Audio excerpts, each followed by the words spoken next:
Not sure. You said in this offense, it's impossible to evaluate a wideout. Man, it is impossible to evaluate a wideout in this offense.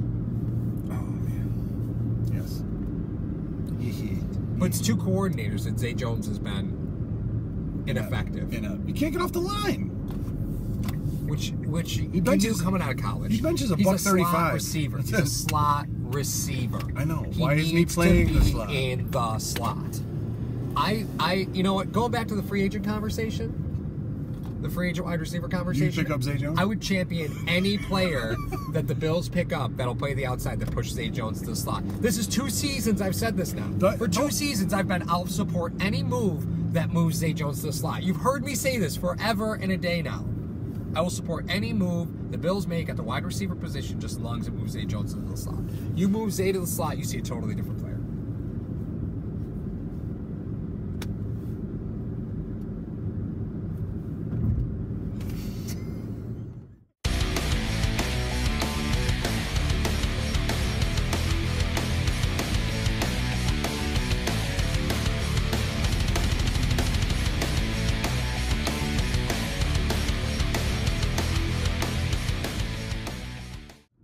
Do they make a play for any free agent wide receivers at this point? Okay, well, let's look at the available list of free agent wide receivers. Jeremy Maclin and Kenny Britt are still out there. Where? Well, yeah. Here's the deal, right? Jeremy Maclin makes the most sense from a free agent standpoint because he's still probably the most dynamic out of all those players. But again, you're looking at Maclin is coming back from, I think, a hamstring injury. You know those soft tissue injuries just those last. They just last forever. So that's something that just, it scares the hell out of you. I mean, the fact that he's not a Bill already, do you think McDermott made one call to Reed and was like, hey, talk to me about him? No, you know what? Here's the thing. I have a feeling Maclin wants to go to a team that's going to win. What does Jeremy Maclin gain? Who doesn't? I know, but what does he gain coming here? Nothing. He gains nothing coming here. Maybe if he comes here and shows out. Well, with a team that's going to throw the ball 23 times on a rookie quarterback, like it's just signing a free agent. Maybe if they got him, they would throw more. Is my point. What happens is, everyone's already done with Benjamin. You know what I mean? He's on his option deal. There's nothing. His salary is guaranteed at this point, so you keep him or cut him. That doesn't make. Yeah, it really doesn't matter right now. The fact is, if you have Maclin, maybe that puts a little pressure on him. Maybe if you have Maclin out there, maybe for job security, because right now Maclin does not have a job. No. So if he comes in and he shows out for the Bills, who knows? Maybe then guys start calling over the offseason. So from his vantage point, it would probably benefit him. Hey, this team's not very good. I could show how good I am to everybody. Because if he's on a good team, then he becomes expendable because, hey, we're already good without you. We don't really need you. I want to point out that the Bills quarterback coach was the QB coach in Philly with Maclin and in KC with Maclin. Yes. So the only time that he wasn't connected to him was when Maclin went to Baltimore. So if there's anybody that knows this guy in and out, it's him. Yeah. Right? So I mean, it could be the customary thing that happens with Bills fans or Bills players. They come here. Fitzpatrick is a guy. You play well for 3-4 games, you get a huge contract. Perhaps. All right. So if we're looking at available wide receivers right now, okay. Jesus, I haven't even heard of half these guys. This guy here is dead. Cross him off then.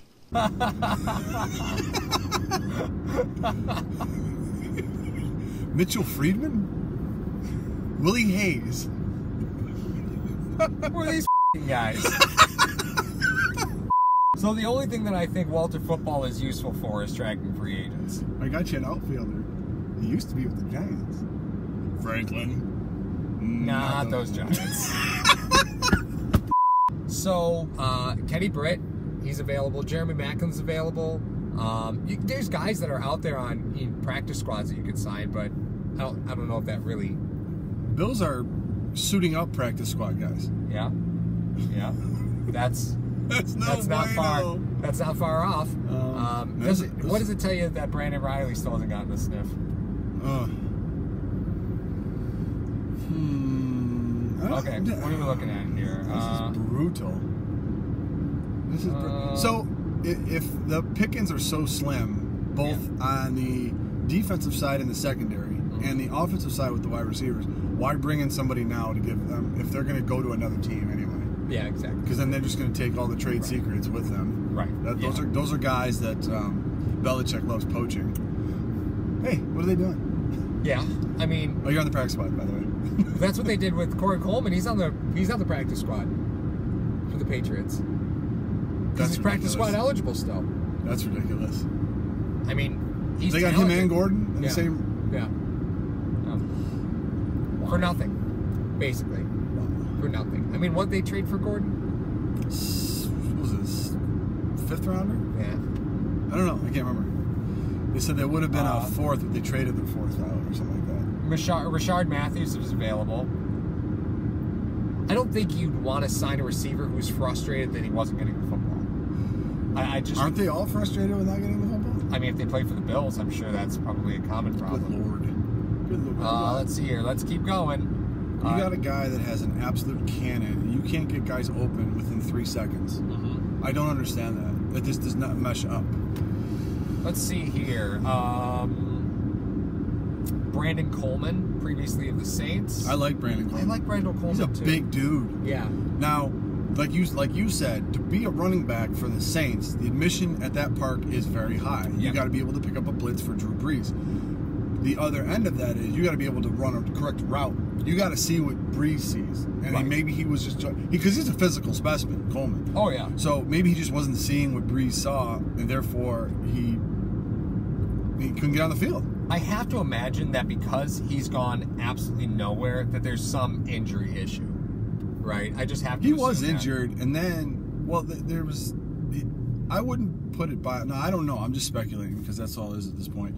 From his, I think it's from 2 years ago to last year. I guess they said he put on like 20 pounds. Oh, not bad though. Like he was just jacked. Okay. Sometimes you take things to help you put on 20 pounds. Yeah. So I don't know if it was going to be if someone found out within the organization that he was, taking something that he shouldn't have, and that's why he's not there anymore. I don't know, but the guy is a physical beast inside. So if you put him across from Benjamin, now we talk about Benjamin. He is a physical. He's not playing like it though. You put those two guys on there. I don't know too many corners that can line up with those two guys. Yeah. But could they run the right routes if you get them? Right. So it looks here, failed physical. Really? Failed physical. Wow, I had no idea. Failed physical with an injury designation for Brandon Coleman. All right. And that could mean anything. I mean, they could have found anything. Bowling! Coleman joined the Saints out of Rutgers. So you would think if he played for Rutgers that he would have been picked up by the Patriots already. He's 6'6". 230? 225. Yeah, he came there. I think he got there. He was like 212 or something. Coleman is dealing with hip and neck injuries. So that's where the failed physical comes from. There you go.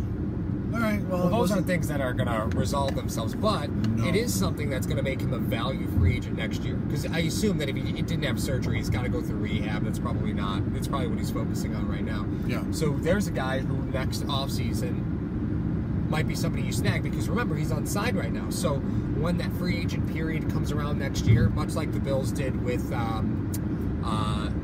Vontae Davis, you can sign him whenever. Right, you can sign him before that window opens and closes. So he's a guy that I'd like to see. But I mean, after that, dude, it's just it's not a good list. Graveyard of failed. Yeah, nothing you'd want to invest your money in. You might as well just be picking guys off practice squads because you know they're playing. Well, no, the thing about it is we know that the trend, other than the Sammy Watkins, Odell Beckham, Mike Evans year, a lot of rookies don't come out, especially wide receivers, come out of the gates firing. It took Ross a year. It took Davis a year. It took a lot of these guys a year to get acclimated.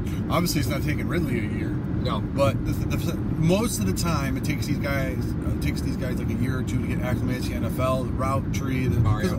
What? Oh my God! I didn't order that. I promise. You ordered me a Boston cream pie. No, I didn't. I said Angel when I looked over it. Yeah.